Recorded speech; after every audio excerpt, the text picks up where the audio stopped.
Absolutely का meaning क्या है, चलिए देखते हैं। एब्सोल्युटली का मीनिंग होता है बिल्कुल, पूर्णतः, पूरी तरह से, पूर्ण रूप से, पूर्णतया, एकदम, बहुत ही, सर्वथा।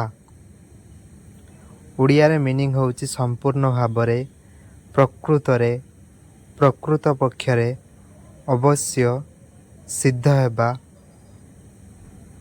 तो चलिए कुछ एग्जाम्पल लेके हम समझते हैं। Everything is absolutely perfect. सब कुछ बिल्कुल सही है, सब किसी संपूर्ण सिद्धि अटे।